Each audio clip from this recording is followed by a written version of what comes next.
The late afternoon sun poured over the quiet suburban street as Darnell strolled home. From the small grocery store, he carried the paper bags, the corners softening from the weight of bread, milk, and a few pieces of fresh fruit.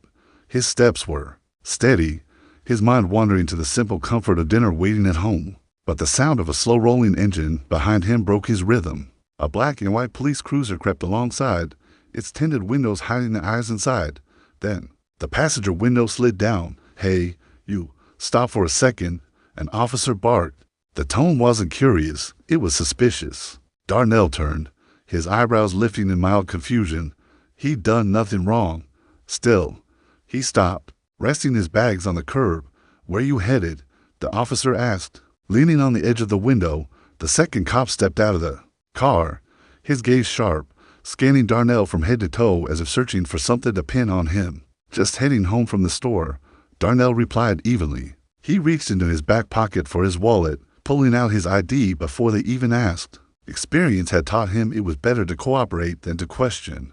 One officer snatched the ID, the other grabbed the grocery bags, loaves of bread, a carton of milk, bananas, nothing but the basics. Still, their questions continued, circling the same point.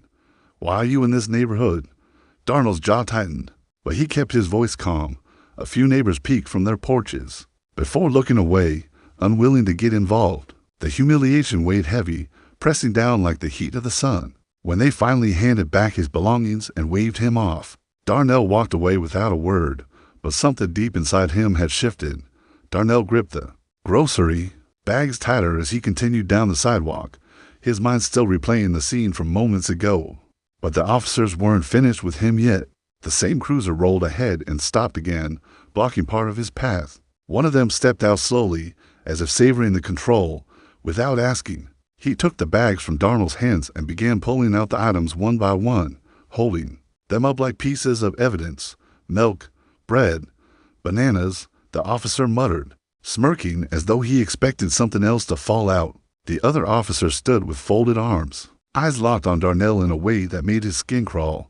People passing by slowed their steps. A mother pushing a stroller glanced over, then looked away quickly. An older man watering his lawn paused for a moment, but turned his back when Darnell caught his eye. The whole scene felt like a performance, and Darnell was unwillingly cast as the criminal, the target of suspicion for no reason other than the color of his skin. "Ever been in trouble before?" the officer asked, tilting his head. "No," Darnell replied firmly. "You sure about that?" came the reply, dripping with condescension.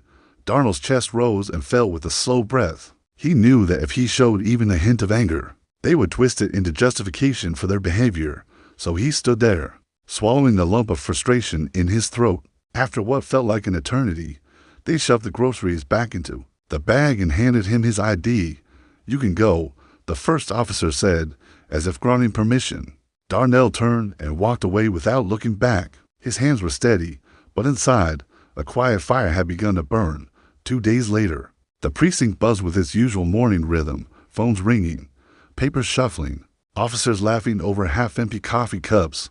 The two who had stopped Darnell were leaning against the front desk, trading casual jokes about their weekend plans. They didn't notice the door swing open at first, but when it did, the sound of polished shoes clicking against the floor drew a few curious glances.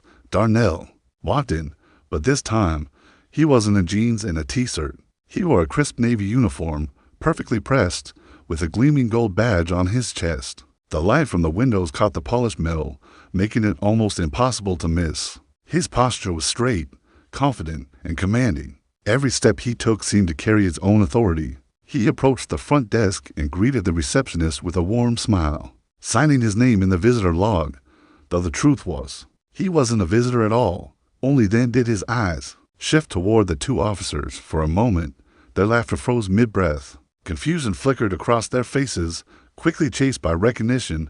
One of them muttered, "Wait, is that?" But the words faded. Darnell's gaze didn't waver. He walked right up to them, his tone calm but firm.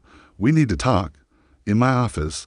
They hesitated, exchanging a glance, but there was no mistaking the authority in his voice. This wasn't the man they had mocked on the street. This was their new superior officer. Without another word, Darnell turned toward the hallway leading to his office. The sound of his footsteps was the only thing breaking the thick silence that had fallen over the room. The balance of power had shifted, and they both knew it. Inside the office, the air felt heavier than the hallway outside. The blinds were half closed, casting long, sharp shadows across the desk where Darnell now sat. The two officers stepped, and reluctantly, their earlier bravado stripped away. Darnell gestured for them to close the door, and when it clicked shut, the room fell into a silence so deep that even the hum of the air conditioner seemed loud. He leaned back slightly, studying them. A few days ago, he began, his voice steady. You stopped me on the street. You searched my bags, took my ID, and questioned me in front of the whole neighborhood. He paused, letting the weight of his words sink in. Tell me, what exactly did I do wrong? The officers shifted uncomfortably, avoiding eye contact. One cleared his throat, but said nothing. You couldn't find anything, Darnell continued. Not because I was lucky, but because I hadn't done anything in the first place. And yet you treated me like a criminal. There was no anger in his voice, only a calm authority that made his words sharper than any shout could have. I'm your superior now, he said finally, and I expect better. Not just for me, but for every person you meet out there. You wear that badge to protect, not to intimidate. The officers nodded stiffly, their earlier arrogance replaced by something closer to respect, or at least the start of it. Darnell stood, signaling the meeting was over. As they left the office, they knew this wasn't a warning they could ignore. The rules had changed, and so had the man they thought they could push around. From that day on, the two officers carried themselves differently. The swagger they had worn on the street was replaced with a quieter, more deliberate way of speaking and acting. They greeted people with a nod instead of a glare, asked questions instead of barking orders, and most importantly, listened. It wasn't an instant transformation, but the shift was real. They knew every time they stepped out of the precinct that their new superior could be watching, not out of spite, but to ensure they lived up to the responsibility of the badge. For Darnell, the incident had never been about payback. Revenge would have been easy. Change was harder and far more important. He wanted to prove that power didn't have to be wielded with cruelty. That authority could inspire respect without fear. Every time he looked at the officers in morning briefings, he saw the memory of that hot afternoon in their eyes, a silent reminder of the moment their roles had been reversed. One evening, as the shift ended, Darnell passed them by the front desk. They both paused, straightened their posture, and nodded at him. This time, the nod wasn't forced. It carried weight, an acknowledgement not just of rank, but of the man they had underestimated.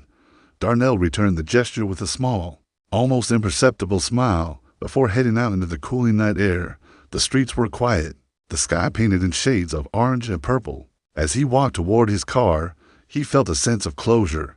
He hadn't just earned their respect. He had planted the seed for a better way forward, one where the uniform stood for fairness, not fear, and deep down, he knew that was the real victory. If you felt this story, hit the like button, drop your thoughts in the comments, and share it with friends. Don't forget to subscribe to the Silent Side USA for more powerful stories that matter.